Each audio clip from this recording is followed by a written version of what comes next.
Vida íntima de Nosso Senhor Jesus Cristo, capítulo 30, por Monja Maria Cecília Bage. O que o Filho de Deus praticou em seu íntimo da ida a Betânia, onde ressuscitou a Lázaro, até a volta de Jerusalém, onde foi recebido com ramos de oliveira pelo povo. Enfermidade e morte de Lázaro. Enquanto estava com os discípulos na região e nas aldeias, nas cercanias de Jerusalém, pregando e instruindo aquelas populações com maior solicitude e amor, para prepará-las a sofrerem o grande golpe causado por minha perda, Lázaro, irmão da Marta e de Madalena, minhas discípulas e amáveis hospedeiras, adoeceu. Tendo elas ouvido que eu não estava longe, mandaram-me aviso acerca da enfermidade do irmão, dizendo estar enfermo aquele a quem eu amava. Não haviam ousado mandar-me chamar, porque sabiam que os escribas e os fariseus me perseguiam com ódio mortal. Temiam, portanto, que eu caísse nas mãos deles. Além disso, tinham a firme confiança de que eu, mesmo de longe, podia curar a grave enfermidade de Lázaro, ordenando a esta que o deixasse. Pensavam também que, por causa do amor que lhe dedicava, iria pessoalmente vê-lo e devolver-lhe a saúde, porque sabiam que eu, se eu quisesse, poderia sempre escapar das mãos de meus inimigos, mesmo encontrando-me no meio deles. Depois de receber o aviso, mandei-lhes dizer que iria, mas demorei-me com os apóstolos durante mais 2 dias, continuando a instruí-los. Nessa circunstância, quis não apenas operar o milagre da ressurreição de Lázaro, mas também que as 2 irmãs dessem prova do amor que me dedicavam, ficando fortes na tribulação e oferecendo a todos os meus sequazes exemplo acerca do comportamento nas tribulações quando padecessem, e parecesse que eu os havia abandonado e deles me esquecera. As 2 irmãs estavam me esperando com grande desejo, embora ouvisse-lhes os gemidos e as súplicas, retardei em consolá-las. Sentia, no entanto, grande compaixão delas, pedia ao Divino Pai as consolasse. Lázaro então morreu. Como conhecia a grande tribulação de Marta e de Maria, senti pesar ao vê-las em tão profunda aflição. Mas fiquei contente de saber que estavam tão resignadas e incapazes do mínimo lamento contra mim, embora não ignorasse que podia consolá-las, livrando o irmão da morte. Entregues inteiramente à vontade divina, diziam entre si: nosso bom mestre não nos consolou devolvendo a saúde de nosso irmão, porque não o merecemos, ou porque assim é a vontade do seu divino Pai. Desejavam, no entanto, muito ver-me, falar-me e serem por mim consoladas, sobretudo Madalena, que me amava tão ardentemente. Obra do demônio e assistência de Jesus. Em tal ocasião, não faltou quem lhes lançasse em rosto a grande cordialidade e caridade usadas para comigo e meus apóstolos, dizendo que as tinha abandonado na maior necessidade, enquanto devolvia saúde a todos, somente a negara ao irmão delas. Pagava-lhes com ingratidão, e não era qual elas me julgavam. Diziam-lhes várias coisas para desacreditar-me diante delas.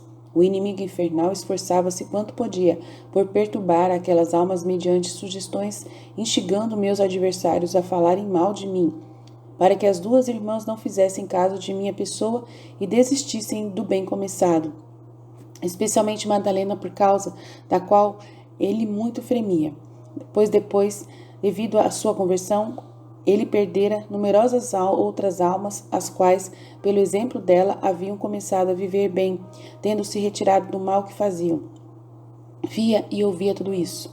Não deixava de dirigir súplicas ao Divino Pai pelas 2 irmãs, para que ele as assistisse com a graça divina e as iluminasse e confortasse na fé.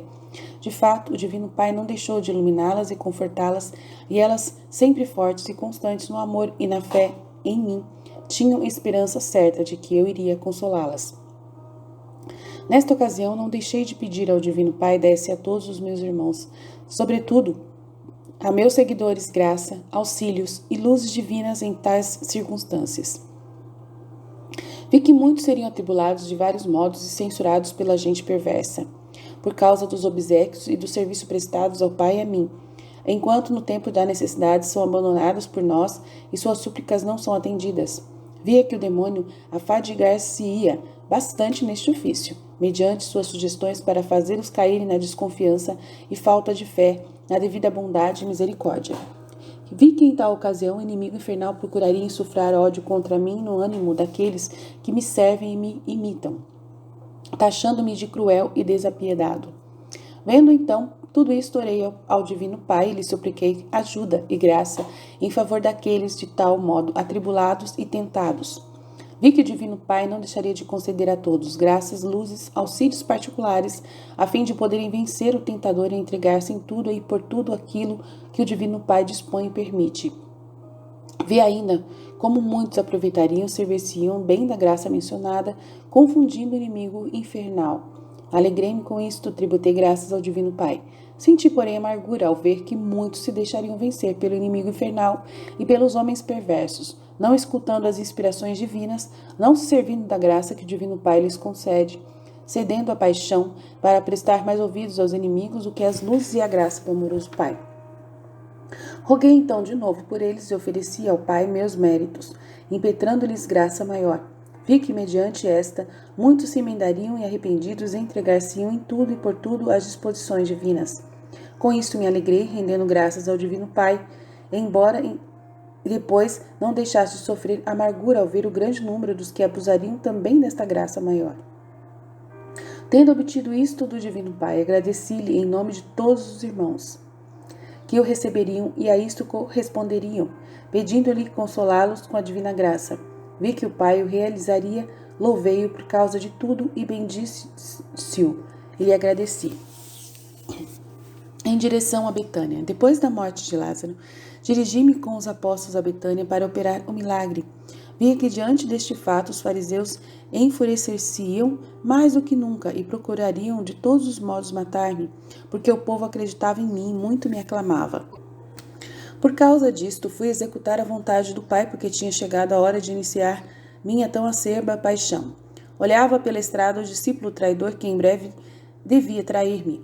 Quanta pena sofria meu coração. Não deixei, porém, de chamá-lo à parte e adverti-lo de que estivesse bem atento, porque o demônio e a paixão venceriam. Mas o discípulo não deu ouvidos às minhas palavras, até mesmo ofendeu-se, dizendo que só a ele fazia tais advertências. Respondi-lhe que só ele seria traidor em relação a mim. De novo, com palavras amorosas, o adverti, mas ele, gabando-se de ser pessoa fiel, declarava que nunca cairia naquela falta, a respeito da qual tanto o advertia. Constituía para mim a pena mais aguda ver Judas permanecer forte em seu modo de pensar e presumir tanto de si mesmo. Todavia, quis fazer a este traidor todas as admoestações para que estivesse atento e não se deixasse vencer, mas nada adiantou, porque desde o princípio começou a não dar crédito às minhas palavras. Via na pessoa de Judas todos os que não escutariam, até mesmo desprezariam quem os admoestasse e advertisse a estarem atentos, a fim de não caírem no erro. Senti pena ainda destes. Supliquei ao Divino Pai os iluminasse e acreditarem em suas advertências, a fim de que, sendo assaltados pela paixão dominante e pela tentação, estejam bem preparados e não se deixem vencer. Vi que muitos se prevaleceriam das luzes que lhes daria o Divino Pai, tornando-se vencedores de seus inimigos e de suas paixões, e que os outros render-se-iam ouvindo de boa vontade aos que os advertem em vista do bem. Por isso, pedi ao Divino Pai inspirasse as pessoas boas, aplicarem-se ao santo exercício de admoestar os delinquentes e não desistirem, embora vejam que as admoestações não são atendidas. Por meio da perseverança, terão bom êxito nas suas exortações, ou pelo menos elas poderão adquirir bastante mérito por causa da caridade empregada relativamente ao próximo que erra. Vi que o Divino Pai o realizaria, experimentei consolação e lhe agradeci. Prosseguindo assim a viagem para Betânia, disse aos discípulos que ia despertar Lázaro do sono. Eles não queriam que eu fosse, declarando que para isso não precisava ir a Betânia, nem convinha fazê-lo, sabendo que os escribas e os fariseus queriam matar-me, não entenderam meu modo de falar. Por isso, disse-lhes claramente que Lázaro estava morto. Admiraram-se porque eu lhes tinha dito antes que não morreria. Aquela enfermidade não era para dar-lhe a morte, mas para que o Filho de Deus fosse glorificado por meio dela. Costumava chamar de sono aquela morte, por ser morte dos justos. De fato, se morre o corpo, a alma vive a vida da graça. Prosseguindo, entretanto, a argumentar com os apóstolos e instruindo acerca disso, aproximei de Betânia. Em Betânia, à entrada, Muitos me reconheceram e avisaram a Marta de minha chegada. Todos diziam que viera quando não podia mais consolar as duas irmãs aflitas, devolvendo a saúde ao enfermo porque já estava putrefato no sepulcro. Não obstante, muitos se alegraram com a minha presença, por causa do desejo que tinham de ouvir minha pregação e de ver meus milagres. Marta, ao saber da minha chegada, imediatamente despediu-se e veio ao meu encontro. Avisou também a Madalena que se entretinha com muitas pessoas respeitáveis vindas de Jerusalém para visitá-la e apresentar condolência pela morte do seu irmão. Tendo chegado à minha presença, Marta, queixosa, disse-me que seu irmão morrera e que se eu estivesse estado lá não haveria morrido. Eu lhe respondi: vosso irmão ressurgirá. Ela, julgando que falasse da ressurreição geral, retrucou-me: sei que há de ressurgir na ressurreição do último dia. Disse-lhe: eu sou a ressurreição e a vida. Aquele que crê em mim, ainda que esteja morto, viverá. E todo aquele que vive e crê em mim, jamais morrerá.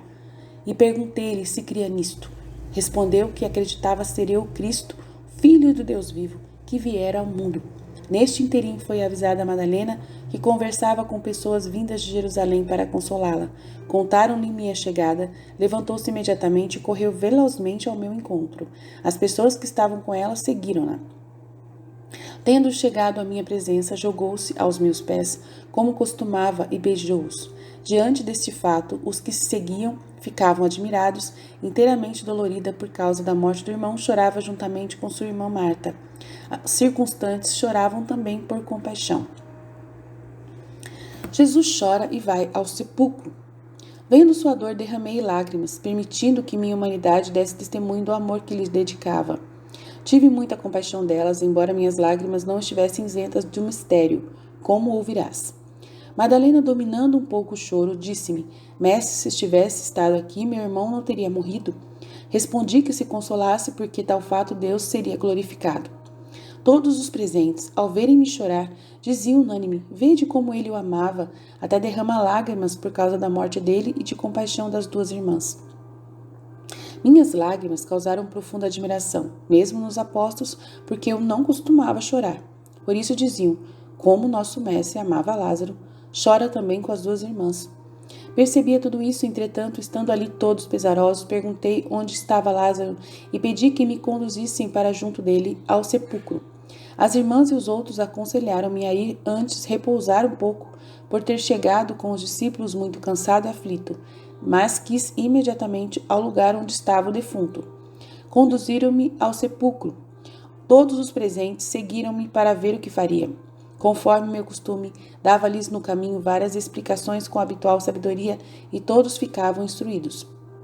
Entretanto, dirigi minhas súplicas ao Pai, pedindo-lhe se dignasse de restituir o defunto às duas irmãs aflitas, fazendo que, ao meu comando, a alma se unisse ao corpo do defunto, fato pelo qual ele seria glorificado, e eu também para sua glória, e para a qual reconhecesse ser eu o verdadeiro Messias enviado por ele, e estarem a vida e a morte em meu poder, como ele havia querido.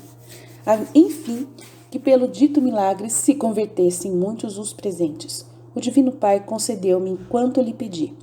Através da morte de Lázaro, vi a todos que pelo pecado morreriam para a graça, e que depois ressurgiriam para a vida da graça mediante a penitência. Ao ver a morte de tantas almas, derramei lágrimas, por causa da profunda dor que senti. Ofereci minhas lágrimas ao Divino Pai, como eram de valor infinito. O Pai dignou-se conceder quanto lhe pedi por meio delas, isto é, que fosse liberal em dar a graça ao pecador contrito a fim de se converter e a luz para conhecer seus próprios erros. Vi que o Pai o executaria fielmente em virtude das ofertas que lhe fiz, e a ele muito gratas. Vendo morte ignominiosa, quando o mundo vos tratar como me trata, alegrai-vos, porque então vos tornareis dignos de ser semelhantes ao vosso Mestre. Vossa recompensa será copiosa no reino dos céus. Estas e outras coisas ia declarando aos apóstolos, preparando-os para a grande tribulação que lhes advira no tempo de minha paixão. Eles, aflitos e doloridos, choravam sem poder proferir palavras. Só Judas, o traidor, estava forte. Era de coração bastante duro e não dava crédito ao que eu então dizia. Pensava que assim me exprimia para afligi-los e ouvir o quanto me amavam, e não porque devia verdadeiramente a morrer. O modo de pensar do discípulo traidor muito me desagradava, porque via que com tais pensamentos ia se dispondo pouco a pouco à traição. O inimigo começava já a tentá-lo e a suscitar-lhe a paixão. Sugeria-lhe ainda